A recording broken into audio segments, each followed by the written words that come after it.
months, yet another Infinity event has come and gone, and I really did think about whether I was going to give you guys a review of this event or not, but I think I'll give you my opinion.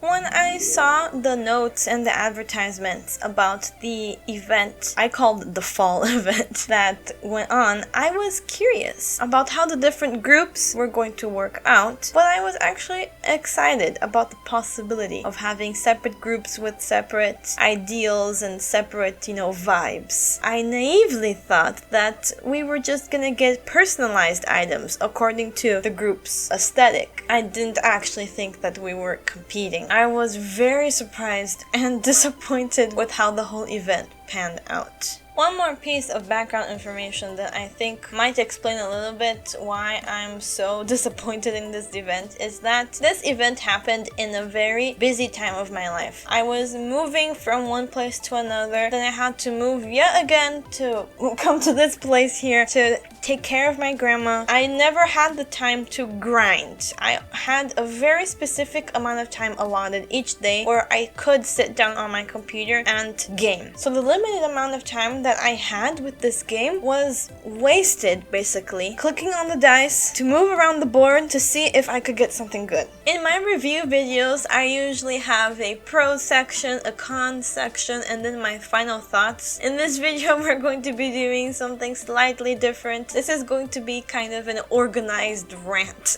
where I'm just gonna give you my opinion, and there isn't really an order to this. It's just whatever came to my head, and I wrote everything down, so it's a scripted rant.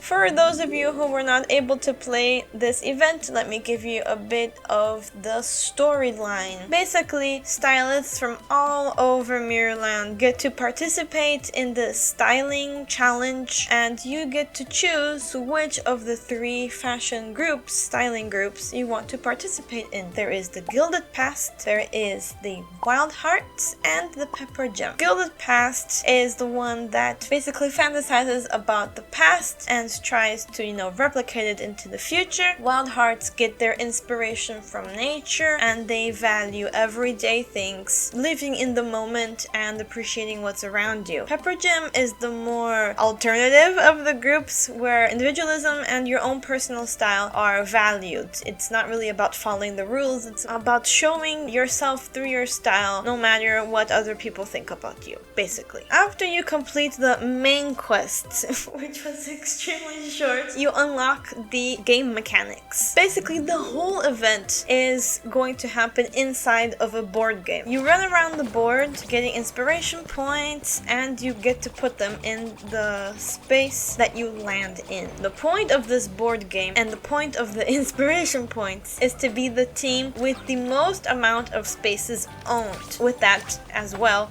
the regions of the board. So there's different regions that are equivalent to the regions in the real world map. So if your team gets to take over a region, you get more points, and the more spaces that you get ownership of, also the more points that you get. As you move around the board, you unlock side quests, you unlock mini games, and also missions to be able to earn your inspiration points. The side quests were extremely boring, in my opinion. It really just felt like you were going back and forth for nothing. It was just making you do something just to say that you were doing something. When you don't really feel like there's a purpose to anything that you're doing? That's what it felt like. And some of the side quests had voice acting throughout all of it. Some of them had no voice acting whatsoever. And some of them had the voice acting, but sometimes the characters would move their mouths, and sometimes they wouldn't.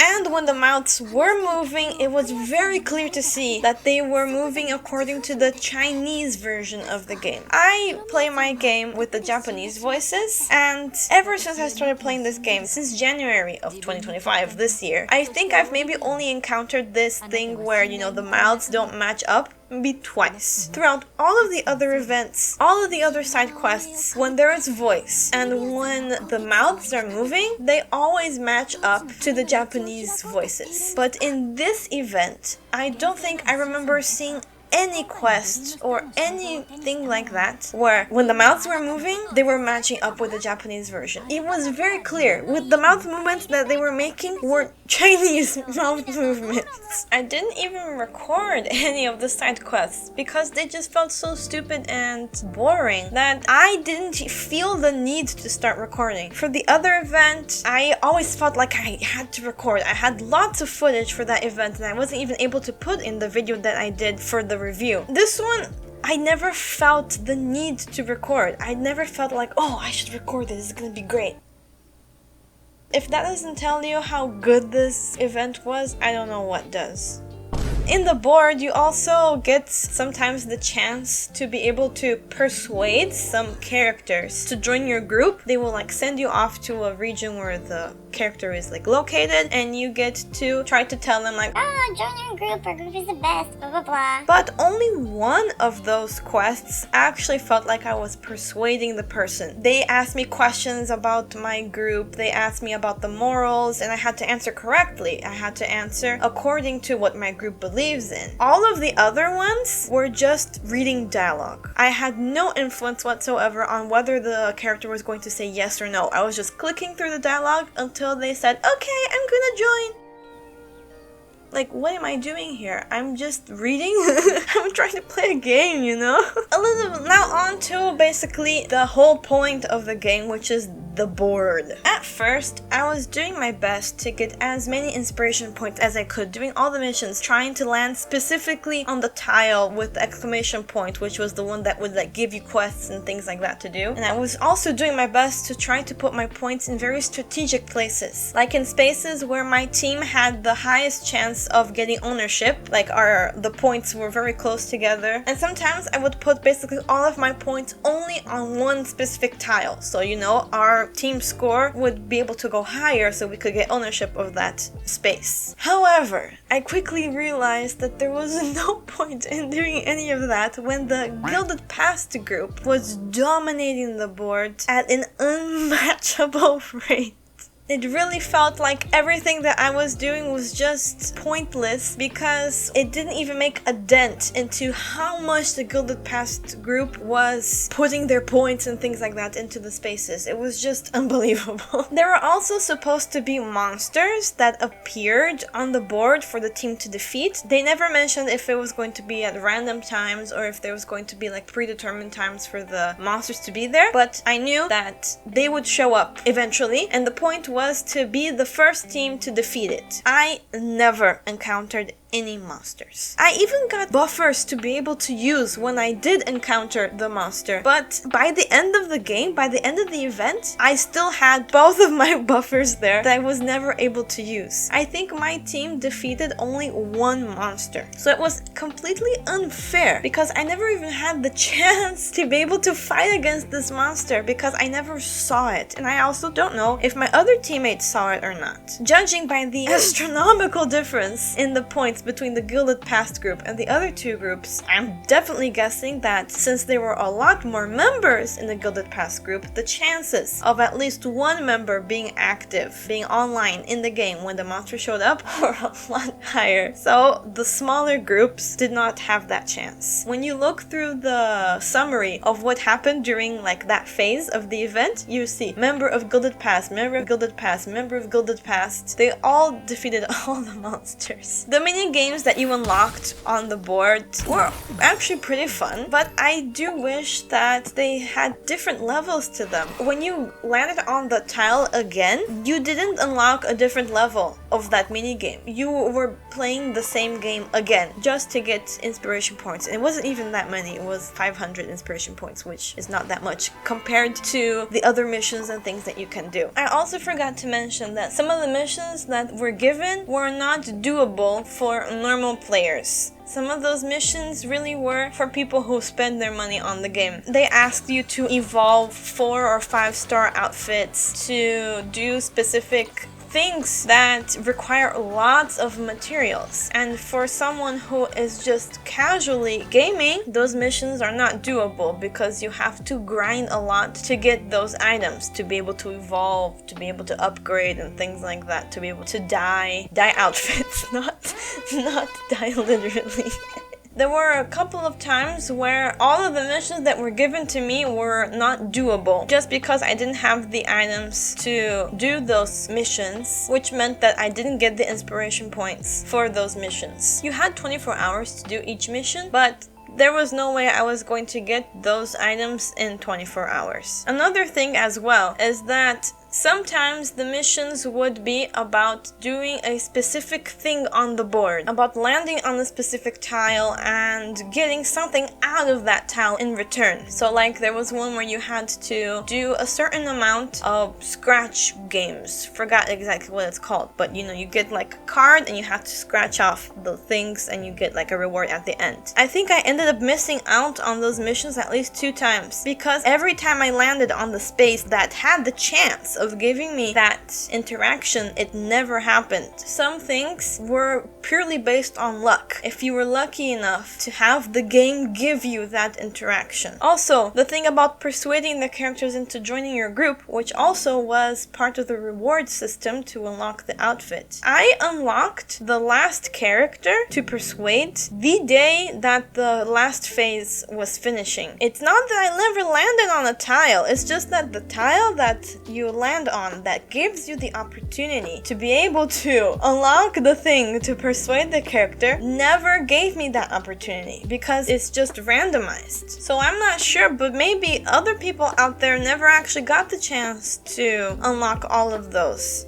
because the game never gave them the option to unlock them. Some people might say, oh, you can just choose the dice that gives you the option of choosing how many steps forward you want to take. That doesn't matter in this situation because I can land on the exclamation point tile as many times as I want. And if it never gives me the mission or the quest or whatever that I need, what am I gonna do about it? I can't force it to give me something that I need. I don't know, something about that needs to be tweaked a little bit for maybe the next time they attempt this. I hope they don't, but if they do, here's a tip. Maybe add a third type of mystery tile, one specifically for quests and things like that. I don't know. The whole event just felt so unfair to me. I never had the chance to win because it was just unfair. Overall, I was playing on the losing team since the beginning. By the third phase of the game, the third and final phase of the game, I had lost all my motivation to play. I really felt like there was no point in playing at all. I had already gotten all of my rewards, because you get rewards according to how many inspiration points you deposit. I had gotten all of them already, and still my contributions felt useless. One time, my group was in charge of one region. All of that region was filled with green spaces, which means that the owner of that region was my group. When I logged in the next day, well, not anymore. There were just a couple of little green tiles left. And the other tiles in that region, we couldn't even get ownership of them back because the gap in between the owner and us was just astounding. There was no way to even get it back. By the end of the event, there was nothing but pink on the board. There was only Gilded Past on the board. Nobody else had any more tiles. Only Gilded Past. I had chosen my group because I liked the values of the group. I liked what they believed in, and it really resonated with me. And I thought that choosing your team was only going to influence the types of items you were going to get. So I chose according to what I thought was best for me.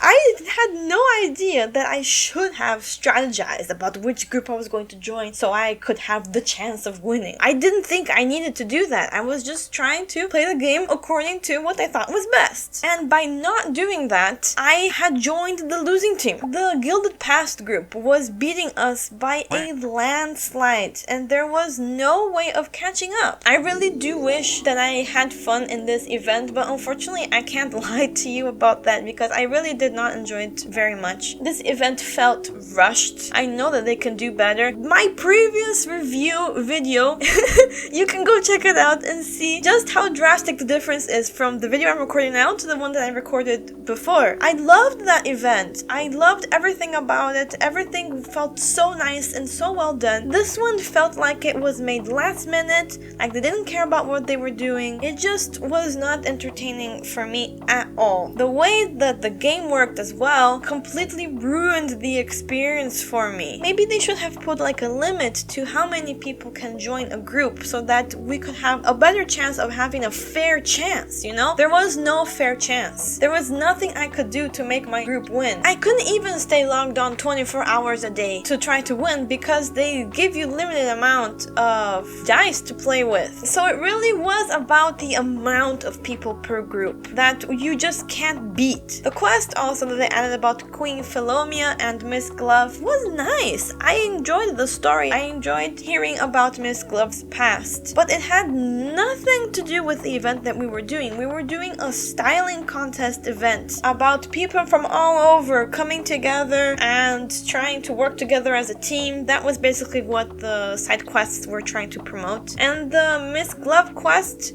had nothing to do with that. It really was a side quest. It felt almost like a spin-off. I know that they were working on the updates that they will be releasing, I think actually 2 days from now, from the day that I'm recording. So I know that they were working on that because they're introducing a new world, new everything to the game. But if you don't have the ability or the time to deliver the same type of content and the same quality of content as you have been doing, maybe don't do the event. One other thing that I forgot to mention, and I remember this while I was editing, was the blatant advertising for the new update in the finale of this event. When we find out who the winners are and when we get the special award, they're talking about like, oh, we know you have to go far away. We know you can't stay here forever, blah, blah, blah. They're literally advertising for the new update, for the new world. I get it. I know that you want people to know that you are adding things to the game, but we already know that it's clear to see when you launch the game, all of the messages that we've been getting every day. We know that there's going to be a new update. There really was no need to advertise the new update in the finale of this one. So it's very clear to see that this event was just an event that they had to make, not something that they wanted to make, you know? Or maybe change it, tone it down to something that you can do. The Miss Glove quest by itself was great. Maybe if they had done that quest with the outfit that they planned for this event, made a little reward system so you could unlock the outfit, and made it last 2 weeks, that would have been good enough. I would have been happy with that, because I know that sometimes they have bigger events, sometimes they have smaller events, but it felt like they were trying to do a lot, to deliver a lot, but they weren't able to deliver that. I really am disappointed in this event. I'm sorry to say that. And I really sincerely hope that this is not foreshadowing to how the future of this game will look like. Because I have high hopes for this game. I have enjoyed this game since the moment that I started playing. And I have liked all of the events so far. Sometimes the clothes were not to my taste. Sometimes the stories were not completely to my liking. But I know that other people liked it, and I could see the effort that they put into the events. Even if they were not my type of event, I could see the effort that they put in. In this one, I can't see the effort. I see the bare minimum, you know? So I really hope that this was just a mistake, that this was just a not so good project that they had to publish anyways because of lack of time. I really do hope that they go back to the quality of events that they have been doing previously, because I love this game. I really do love this game, and I don't want it to fall apart. The community has been going through many problems regarding many things in this game, and to each their own. But I still love the game itself because of the story, because of the way that the game immerses me into the story. So I really do hope that they will get back on track, and hopefully this kind of event, this kind of sloppishly done event will not happen again. Those are my thoughts. I could ramble on about this for a lot longer, but these are my main points. There is no point in ranting about it any longer because I don't want to just give out negativity. I'm just using this as constructive criticism and so that you guys know how I feel. I won't promote things that I don't agree with, and I will be honest with you guys when I don't like something.